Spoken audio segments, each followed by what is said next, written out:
Queremos invitar a nuestro último orador de esta jornada. Nos acompaña esta tarde el economista ecuatoriano, presidente del Grupo Nueva Holding de inversiones especializado en la industria forestal y productos de madera, gerente general de Maciza, uno de los líderes latinoamericanos en producción y comercialización de tableros de fibra de madera, copresidente del área de desarrollo del Consejo Mundial de Negocios para el Desarrollo Sostenible, que fuera profesor también en la Facultad de Economía en la Universidad Católica de Guayaquil y actualmente columnista en El Comercio de Quito.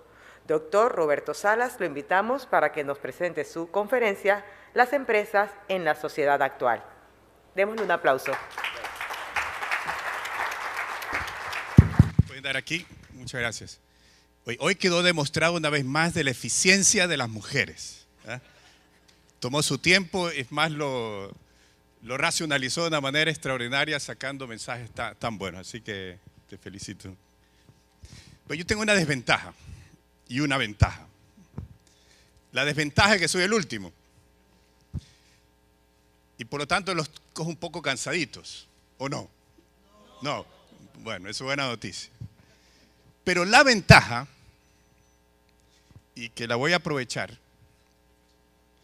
es que hay una buena noticia para los últimos, que seremos los primeros. Así que vamos a romper un poquito el protocolo, sobre todo para ponerme al mismo nivel de ustedes, para poder hablarle de ejecutivo a ejecutivo, de tu día a día, que lo entienda un poco mejor.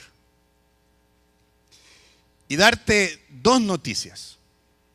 La primera es que, sin lugar a duda, hay una interdependencia enorme entre empresa y sociedad.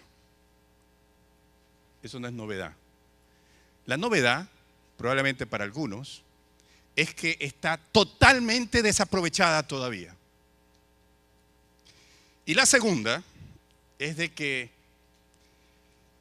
tenemos todo por delante para poder hacer algo al respecto. Y no depende del 4 de mayo. No depende de que alguien lo haga. Depende de ti, de usted, de mí. Y lo podemos hacer ya. O tal vez ya lo estás haciendo, pero no te has dado cuenta todavía.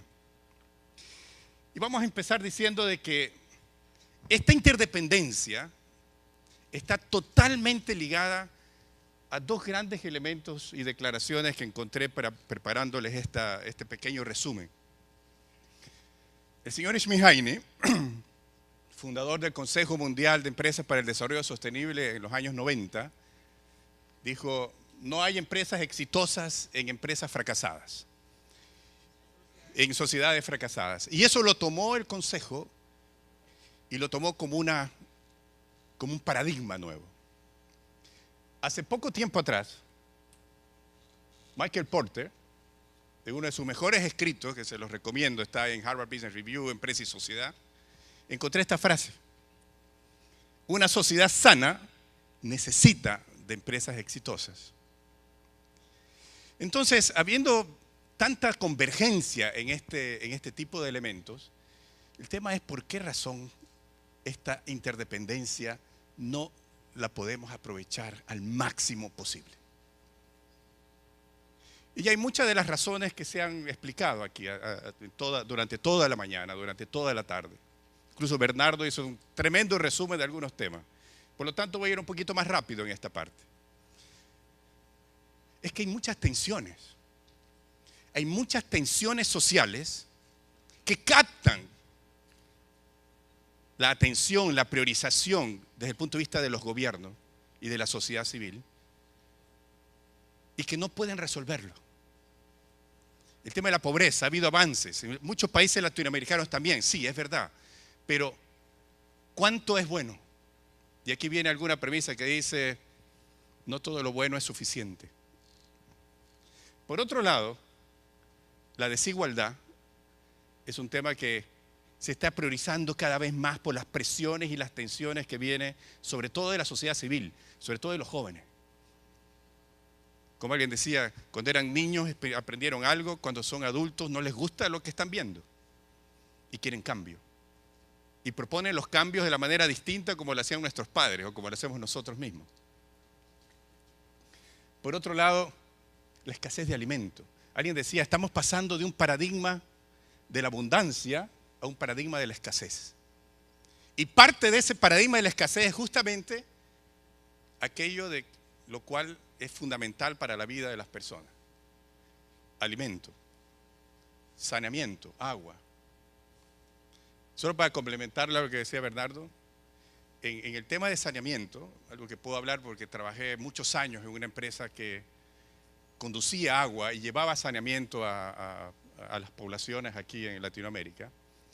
Y una de las cosas que a mí más me impresionó cuando trabajaba en esto y todavía pensaba que era un commodity y que vender tubos era extruir plástico, PVC, polietileno, polipropileno y venderlo lo más posible, lo máximo posible, hasta cuando uno comenzó a entender la esencia de la solución que uno estaba tratando de contribuir a solucionar. Y uno de los temas que más me impresionó en eso y que cambió radicalmente mi visión de lo que yo estaba haciendo en esta empresa era cuando reconocí esto, que todos los días, que todos los años 2 millones de personas mueren. Eso significa que son 5 por minuto. Y lo peor es que cuando estábamos haciendo una investigación profunda, en el caso de Brasil, y decíamos, oye, le preguntábamos a las casas, a las señoras, decía, señora, pero si usted tuviera agua que le llega por la tubería, o si tuviera una red que todo el desagüe las haga servidas, se extraen, pero se le quita los $40 que le llega del gobierno, de la Bolsa Familia de Lula, la respuesta era desconcertante. A mí mis $40 no me los tocan, yo lo otro lo manejo. Y cuando probamos, así como se decía el tema de la inversión en los niños, que era la inversión económicamente más rentable que podía hacer un gobierno, nosotros probamos en una institución que armamos entre los fabricantes de que la mejor inversión que podía hacer en el gobierno, en este caso el gobierno brasileño, era en salubridad. Y cada real invertido tenía un retorno de 4. Sin embargo, los niveles de inversiones en infraestructura no llegaban. Y la razón fundamental no era un tema técnico, no era un tema de plata, era un tema de prioridades, era un tema de liderazgo, que son los que fijan las prioridades, y probablemente de instituciones, que es todo lo que hemos venido conversando desde ayer en la noche. Hoy en día hay tensiones no solamente en la parte demográfica, en la parte, como hablábamos, económicas, de la escasez. Hay tensiones en las partes ambientales también. Se supone que según los acuerdos con las Naciones Unidas, las empresas, en un foro del Pacto Mundial y del Pacto Global y de otras instituciones, en los principios del milenio se establecieron de que, así como hay objetivos de pobreza, se definieron objetivos también respecto al calentamiento global, sobre todo en la emisión de carbono. Y había que reducir el 50% de las emisiones de carbono. Y no ha habido Kioto, y no ha habido ninguna otra de las reuniones anuales que se haya podido lograr acuerdos. Y eso tensiona. Y capta la atención, y los líderes se marean. Y que van para allá y van para acá, y no logran establecer un esquema que logre solucionar estos grandes temas, como por ejemplo la educación. Hoy en Chile, estoy viviendo en Chile hace casi 7 años, hay un gran debate y hay toda una reforma tributaria concentrada en cambiar la educación. Sin embargo, el gran tema en la educación de Chile es la universidad. Eso es lo que está en el debate, y que sea gratuita, con mejor calidad. Pero vemos muchos que pensamos de que el gran problema en Chile no es la calidad de la educación universitaria. Está en las escuelas primarias, está en la escuela secundaria. Cuando uno mira las estadísticas de que en Chile existe el mayor nivel de insatisfacción por rebeldía de profesores con alumnos, o el mayor nivel de influencia de droga respecto en los colegios, sobre todo en los colegios que tienen poca supervisión.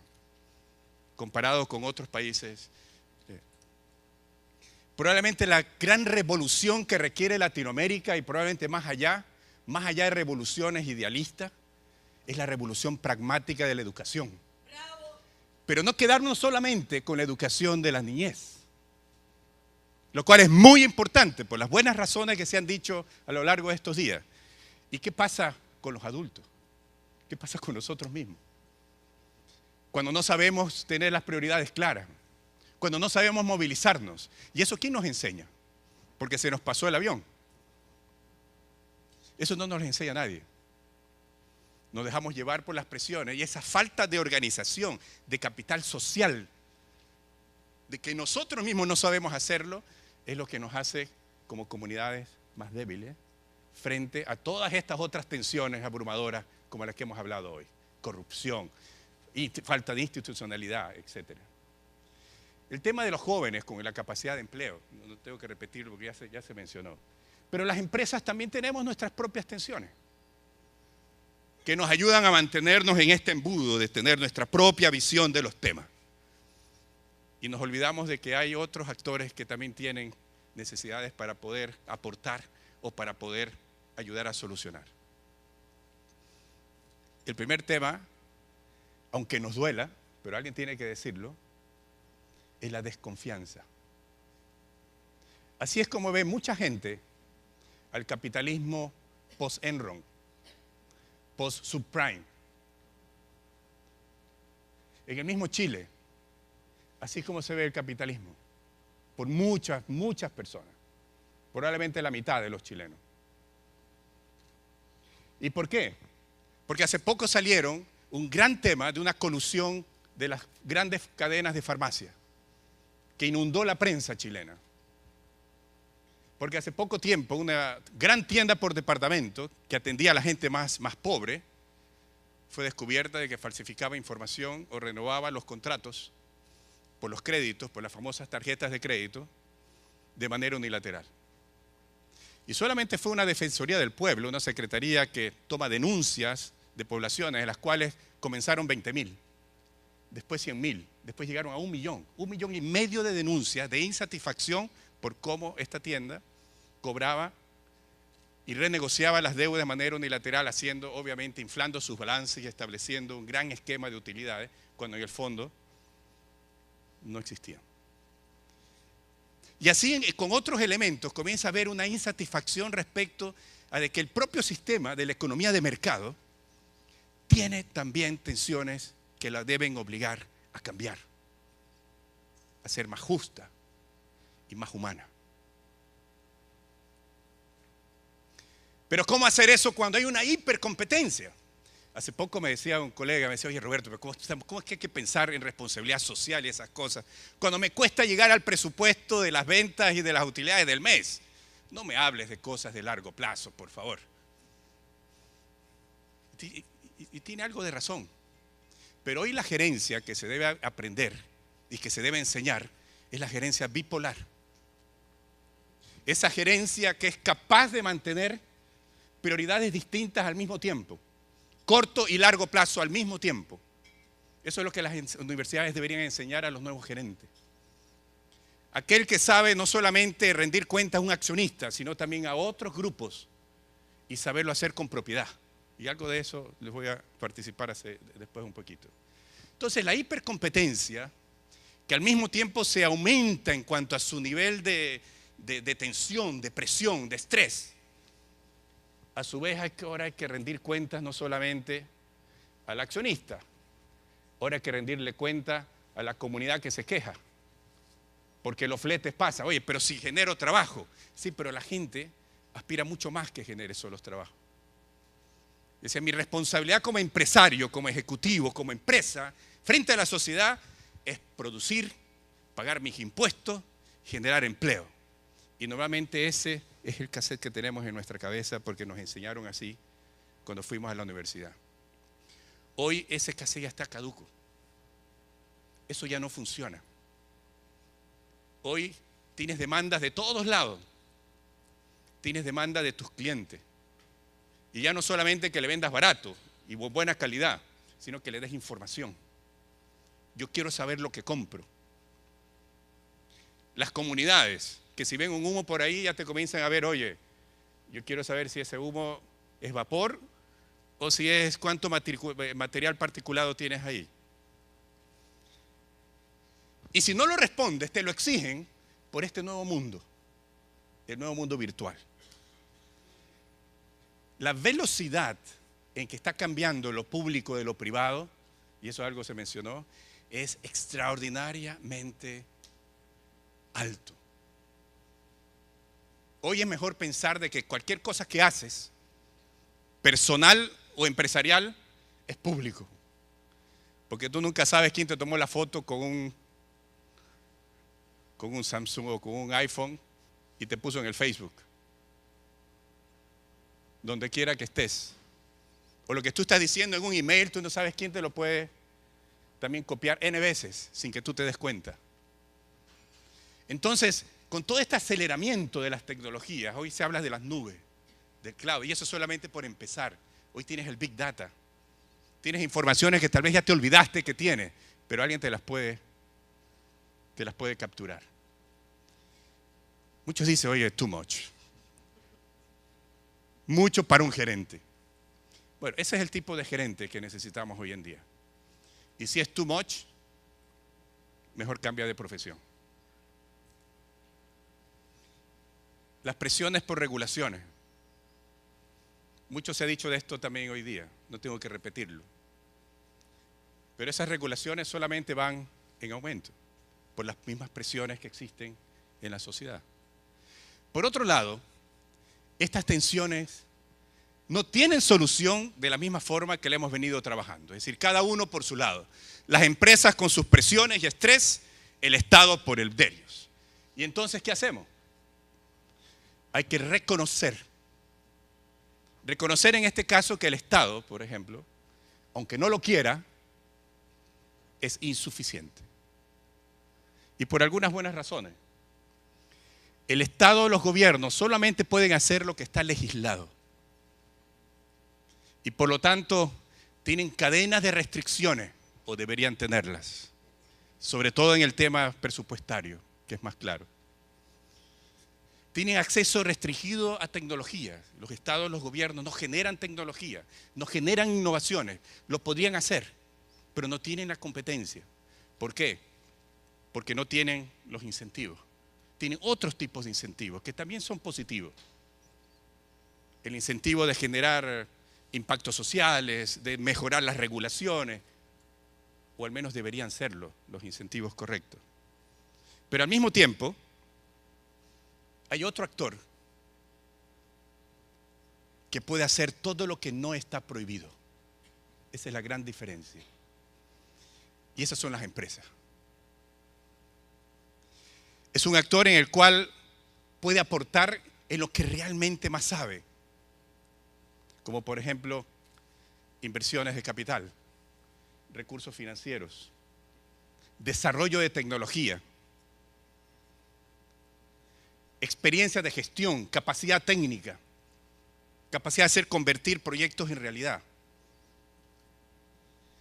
¿Y qué de esperar de la sociedad civil? Sobre todo de las universidades, pero también de los colegios, también de las instituciones técnicas, también de las escuelas primarias, en las cuales hay un sinnúmero de elementos que son importantes, como la construcción de talento. Y aquí me voy a permitir, con todo cariño y humildad, darles un aporte aquí a mis amigos panameños. Ustedes son unos vendedores extraordinarios. Yo he llegado a esa conclusión y vengo muchas veces a Panamá. Este año es la segunda vez que vengo. Y venden el país de una manera extraordinariamente bien. Pero les falta algo. Sustentar la expectativa en la realidad. Y es fundamentalmente gestión, capacidad de gestión y capacidad de dar servicio a la expectativa que ofrece. Solo dos ejemplos que los viví en carne propia. El año pasado vine a un evento muy importante de una revista chilena y había un evento en un tremendo hotel, nuevecito, en un piso con una vista maravillosa. Y cuando llego, el evento anterior todavía no terminaba. Y el evento nuestro era donde estaba todavía terminando el almuerzo del evento anterior.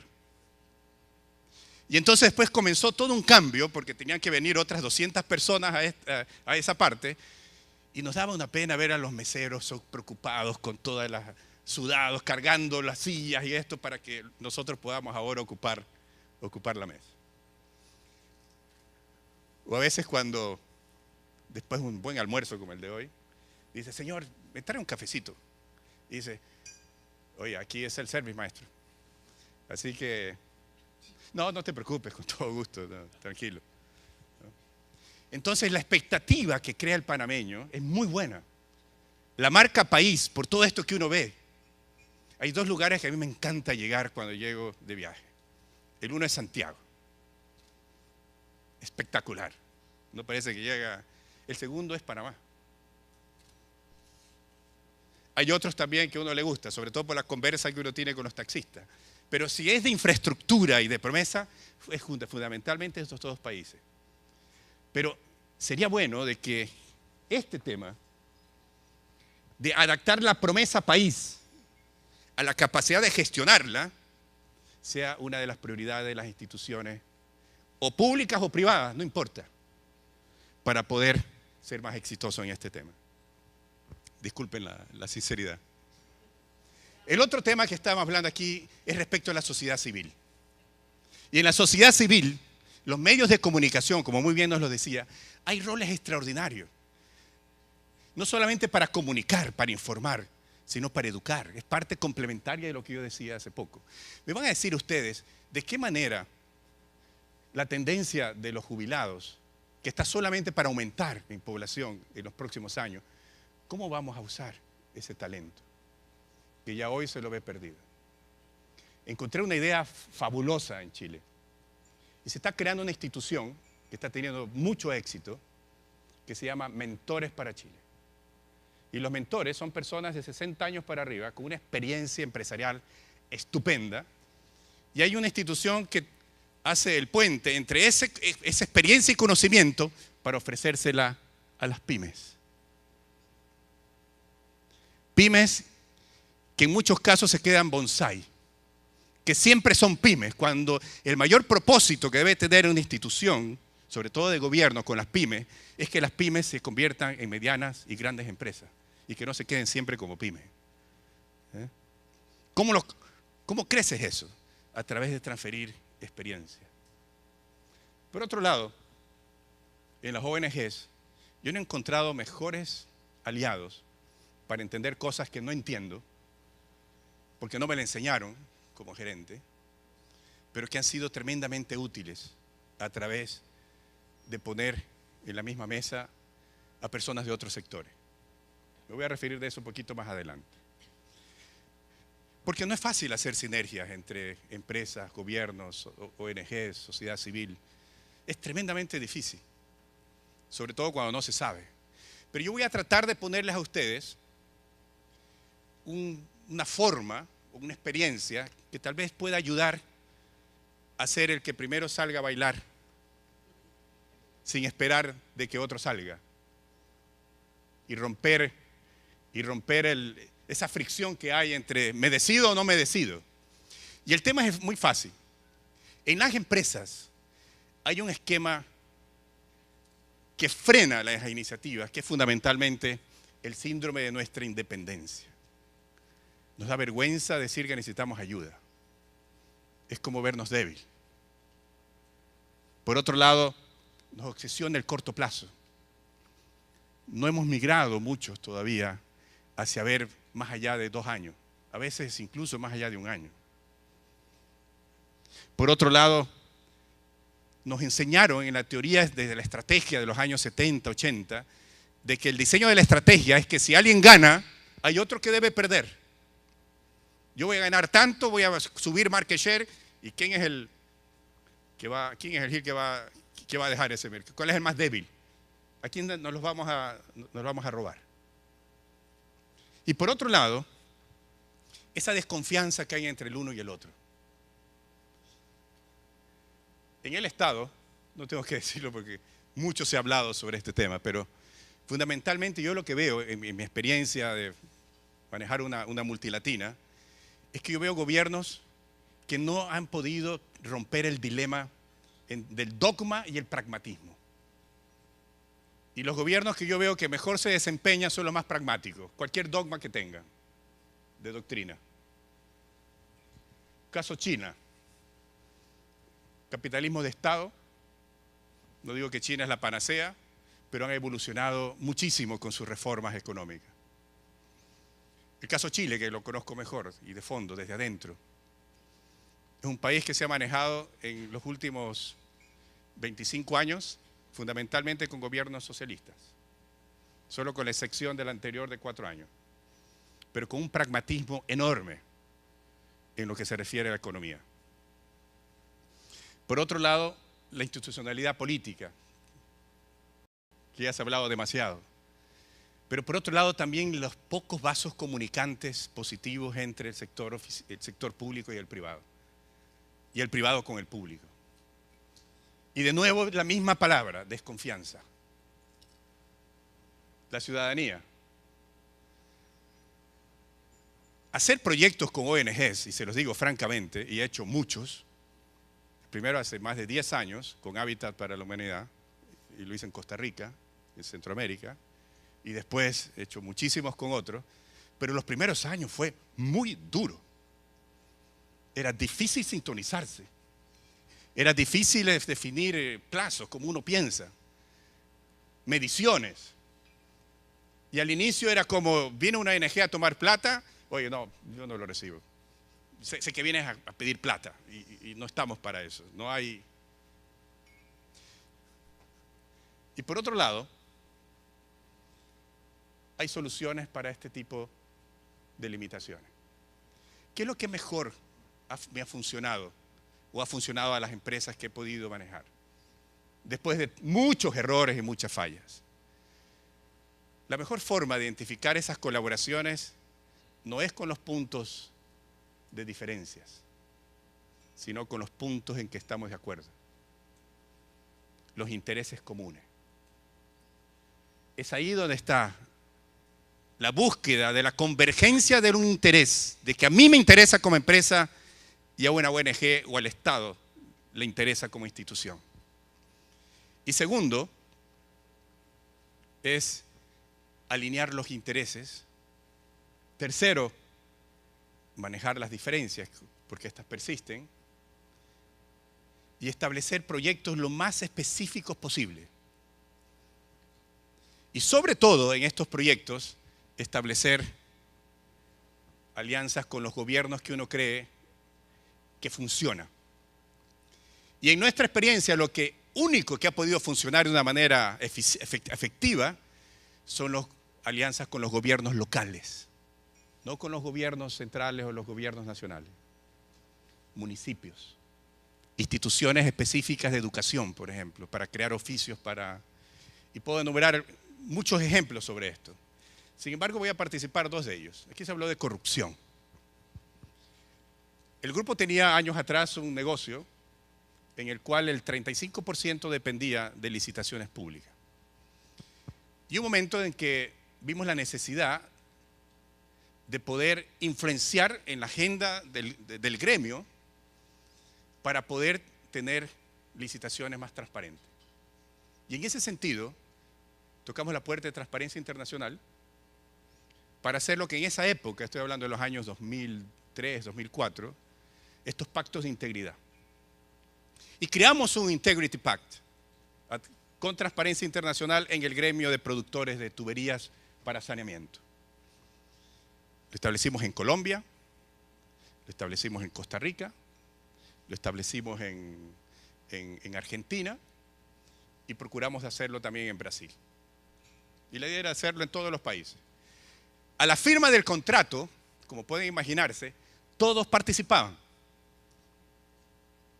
Porque obviamente todo el mundo quiere ser íntegro o quiere mostrarse como íntegro. Pero en la medida que venían las sanciones o las informaciones hacia el comité de ética, que era independiente a la industria, comenzaron a haber mucho más los problemas y la... Sin embargo, en la persistencia es donde está realmente la existencia de largo plazo.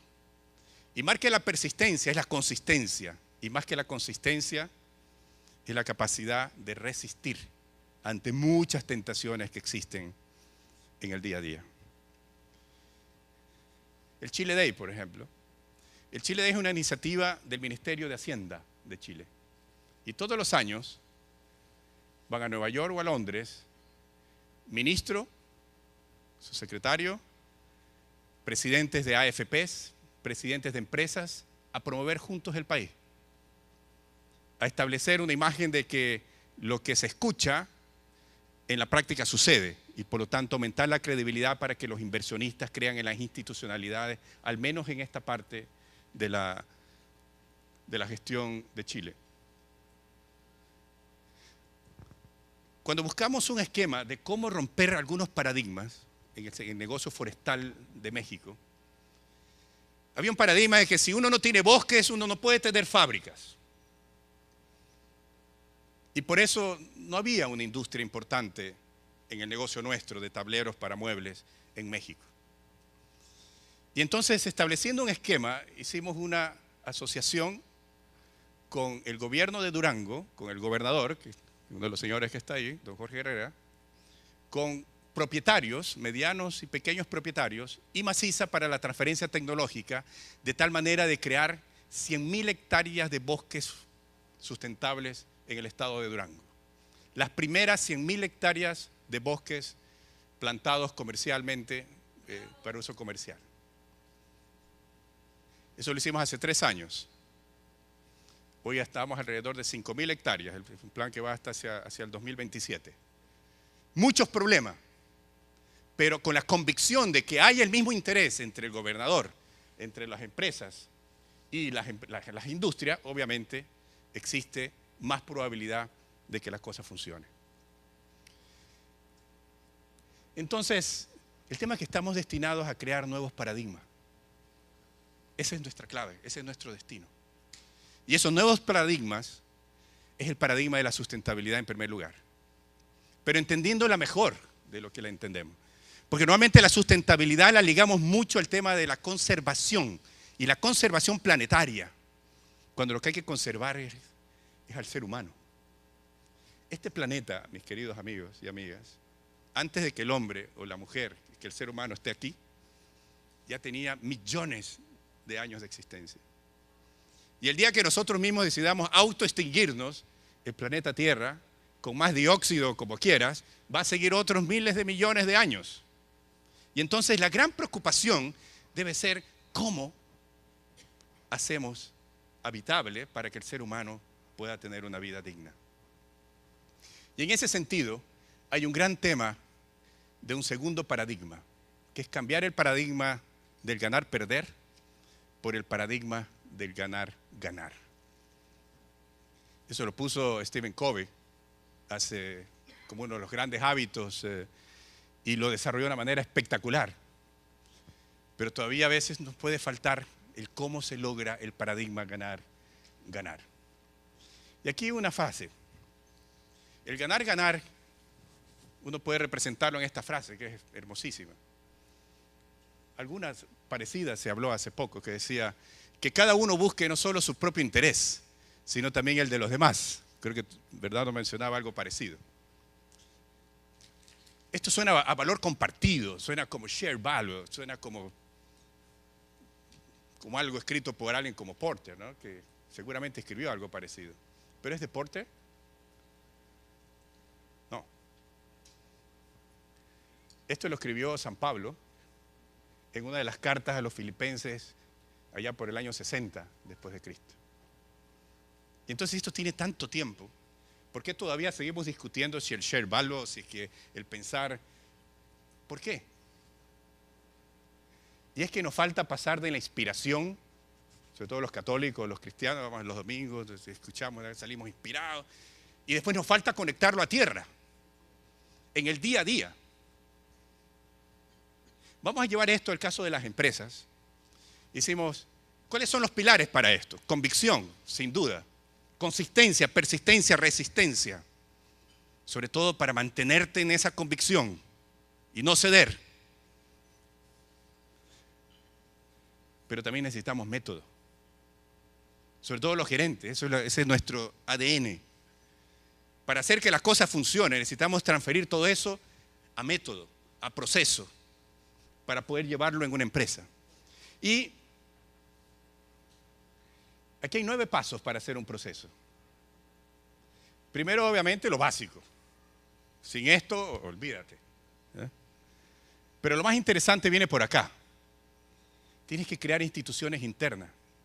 Estamos hablando de la institucionalidad política de los gobiernos. ¿Y qué hay acerca de nuestra institucionalidad? ¿Acaso las empresas no la necesitan también? ¿Acaso los problemas de Enron o los problemas de subprime, los grandes problemas de la crisis financiera, y no solamente de la americana, de la norte, sino de la europea, no eran temas en los cuales las juntas directivas no tenían ni idea de lo que estaban aprobando? ¿O de los sistemas de incentivos absurdos que pagaban para alimentar, más que crear valor, crear codicia? ¿Y qué hay de nuestra institucionalidad? Hoy se habla mucho de los gobiernos corporativos y se debe hablar más de los gobiernos corporativos. Nosotros somos una empresa en bolsa y estamos más obligados a hacer esto. Pero esto no es un tema inventado para las empresas de bolsa solamente. Dice, no, es que hay que proteger, el gobierno corporativo es para proteger a los minoritarios, que los controladores no los pisoteen. Es un buen objetivo, pero no es el principal objetivo. Es ahí donde radica la institucionalidad para resistir, ser consistente y persistir y ojalá también ser resiliente si es que las cosas salen mal. Tener la capacidad de levantarse de nuevo y ser igual o mejor de lo que era antes, la resiliencia institucional. Y entonces, ¿los gobiernos corporativos son importantes? Claro que son importantes. Crea las tuyas o revísalas. ¿Tienes un consejo para hacer realidad toda esta visión? ¿Un directorio? ¿Tiene poder? Aunque tú seas el dueño, pero le estás escuchando a otros que te digan lo que tienes que escuchar para que no cometas errores, injusticias, inconsistencias o lo que sea, porque todos somos humanos. Tercero, mejorar tu autoconocimiento. Alguien decía, antes de criticar a otro, critícate a ti mismo. Hazlo con el ejemplo. ¿Y el autoconocimiento qué significa? Es, primero, actualizar tu propósito. Como yo les decía antes de vender un commodity en plástico de tubos, yo convertí mi commodity a salvar la mayor cantidad de vidas posible por falta de agua. Hoy estoy un poco más alejado de eso, mucho más alejado. Pero lo que me apasiona no es vender tableros como un commodity, sino es transformar ambientes en tu casa o en tu oficina. Y ese propósito, ponlo dentro de tu inspiración para cuidarlo, protegerlo y que nada te saque de eso. Y lo más importante de todo esto es aprender a autorregularte. ¿Tienes tus principios claros? Si no, ¿cómo vas a persistir en ellos? ¿Los has comunicado? ¿Te has comprometido públicamente para que te ayude a ser consistente con ellos? ¿O tus valores? ¿O tus políticas? Y el otro tema de autoconocerse, y eso los gerentes esto lo verán con alguna familiaridad, conoce tu empresa por dentro. ¿Y qué significa eso? Conoce tu cadena de valor. Porque cuando conoces esto, este es el ciclo forestal, la primera parte, la segunda es el ciclo industrial de mi empresa y la tercera es el ciclo de distribución y retail. Y cada punto que ven ahí es la forma en que la empresa es impactada o impacta en un tema social o ambiental en la cadena. Entonces, cuando uno comienza a ver la empresa así, comienza a identificar, oye, yo soy parte de esta sociedad.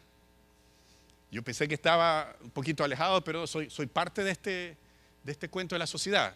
Entonces, yo realmente puedo tener problemas con las comunidades. Realmente tengo que tener cuidado con el tema de las industrias porque las emisiones tengo que asegurarme que son vapores, que no son material particulado.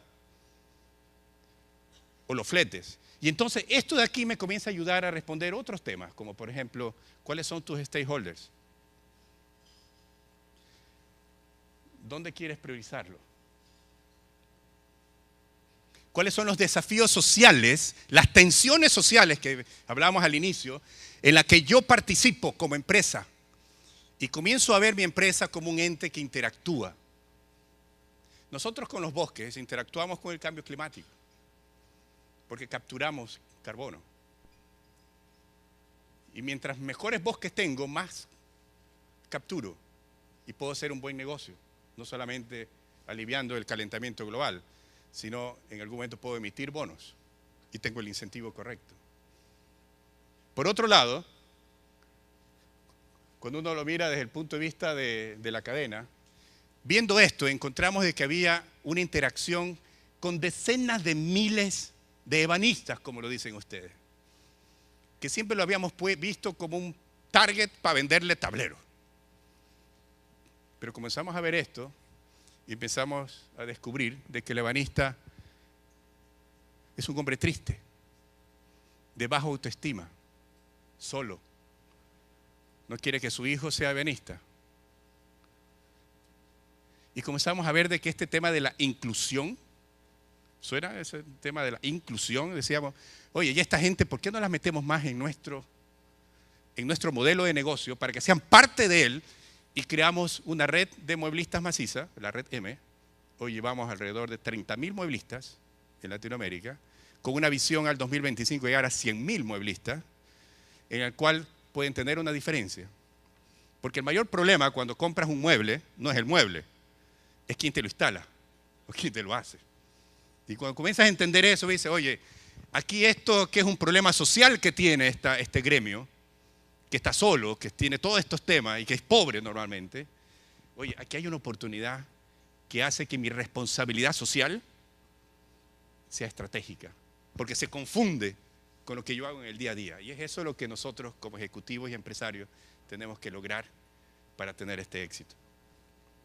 Y aquí, para terminar, debo decir de que la forma en que gestionamos los diálogos es tan importante como lo otro, y la forma como elegimos en dónde queremos participar. Porque al final del día, si no comunicamos tampoco, no generamos la bola de nieve. Por eso te digo, sal tú primero a bailar, no esperes que otro lo haga. No esperes la fiesta, ármala tú. Pero comunícalo para que otro te acompañe. Y comienzas a hacer la cosa distinto. Porque de esta manera, las empresas se hacen más proactivas. Se hacen en función proactivas de sus propias capacidades, de lo que sabes hacer, de lo que te hace sentido, de lo que te incentiva realmente. Por otro lado, comienzas a cambiar tus paradigmas, pero empezando tú, no esperando que alguien te los haga cambiar. Y haciéndote más fuerte, más distinto, te hace más competitivo, sobre todo a los ojos de la sociedad, quien al final es la que te da el respeto o no. Si creemos entonces que las sociedades sanas necesitan empresas exitosas, empecemos por redefinir la clase de éxito que nosotros queremos lograr. Gracias.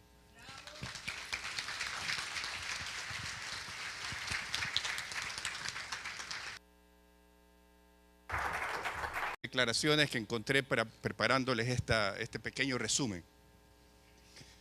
El señor Ishmi Haine, fundador del Consejo Mundial de Empresas para el Desarrollo Sostenible en los años 90, dijo, no hay empresas exitosas en empresas fracasadas, en sociedades fracasadas. Y eso lo tomó el Consejo y lo tomó como un paradigma nuevo.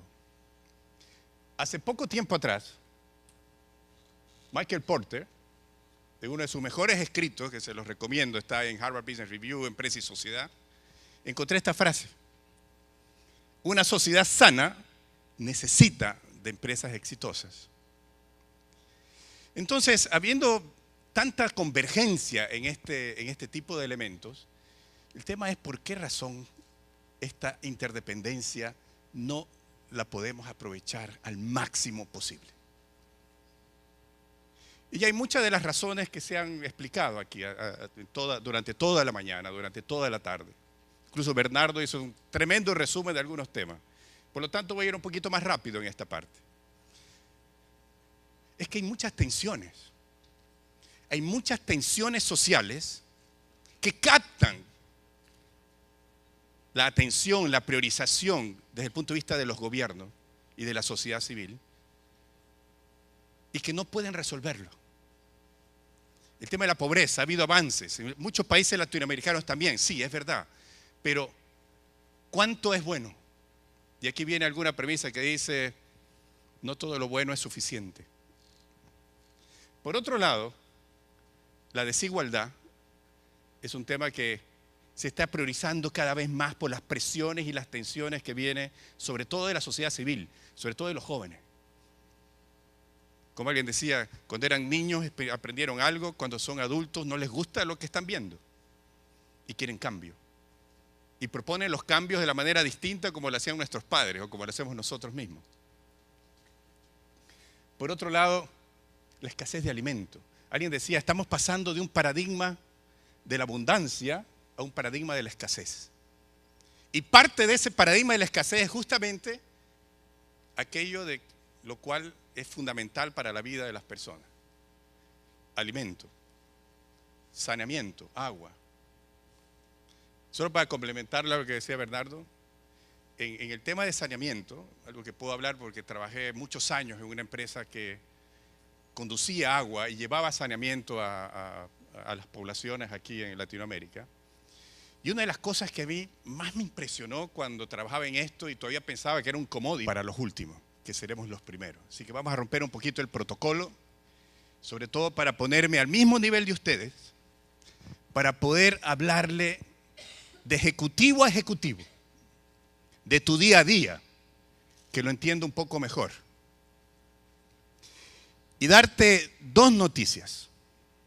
La primera es que, sin lugar a duda, hay una interdependencia enorme entre empresa y sociedad. Eso no es novedad. La novedad, probablemente para algunos, es que está totalmente desaprovechada todavía. Y la segunda es de que tenemos todo por delante para poder hacer algo al respecto. Y no depende del 4 de mayo. No depende de que alguien lo haga. Depende de ti, de usted, de mí. Y lo podemos hacer ya. O tal vez ya lo estás haciendo, pero no te has dado cuenta todavía. Y vamos a empezar diciendo de que esta interdependencia está totalmente ligada a dos grandes elementos. Queremos invitar a nuestro último orador de esta jornada. Nos acompaña esta tarde el economista ecuatoriano, presidente del Grupo Nueva Holding de Inversiones especializado en la industria forestal y productos de madera, gerente general de Maciza, uno de los líderes latinoamericanos en producción y comercialización de tableros de fibra de madera, copresidente del área de desarrollo del Consejo Mundial de Negocios para el Desarrollo Sostenible, que fuera profesor también en la Facultad de Economía en la Universidad Católica de Guayaquil y actualmente columnista en El Comercio de Quito. Doctor Roberto Salas, lo invitamos para que nos presente su conferencia, Las empresas en la sociedad actual. Démosle un aplauso. ¿Pueden dar aquí? Muchas gracias. Hoy quedó demostrado una vez más de la eficiencia de las mujeres. Tomó su tiempo, es más, lo racionalizó de una manera extraordinaria sacando mensajes tan buenos. Así que te felicito. Pues yo tengo una desventaja y una ventaja. La desventaja es que soy el último. Y por lo tanto los cojo un poco cansaditos. ¿O no? No. Bueno, eso es buena noticia. Pero la ventaja, y que la voy a aprovechar, es que hay una buena noticia, ¿sí? Y que vender tubos era extruir plástico, PVC, polietileno, polipropileno y venderlo lo más posible, lo máximo posible, hasta cuando uno comenzó a entender la esencia de la solución que uno estaba tratando de contribuir a solucionar. Y uno de los temas que más me impresionó en eso y que cambió radicalmente mi visión de lo que yo estaba haciendo en esta empresa era cuando reconocí esto, que todos los días, que todos los años, 2 millones de personas mueren. Eso significa que son 5 por minuto. Y lo peor es que cuando estábamos haciendo una investigación profunda, en el caso de Brasil, y decíamos, oye, le preguntábamos a las casas, a las señoras, decía, señora, pero si usted tuviera agua que le llega por la tubería, o si tuviera una red todo el desagüe las haga servidas, se extraen, pero se le quita los $40 que le llega del gobierno, de la Bolsa Familia de Lula, la respuesta era desconcertante. A mí mis $40 no me los tocan, yo lo otro lo manejo. Y cuando probamos, así como se decía el tema de la inversión en los niños, que era la inversión económicamente más rentable que podía hacer un gobierno, nosotros probamos en una institución que armamos entre los fabricantes de que la mejor inversión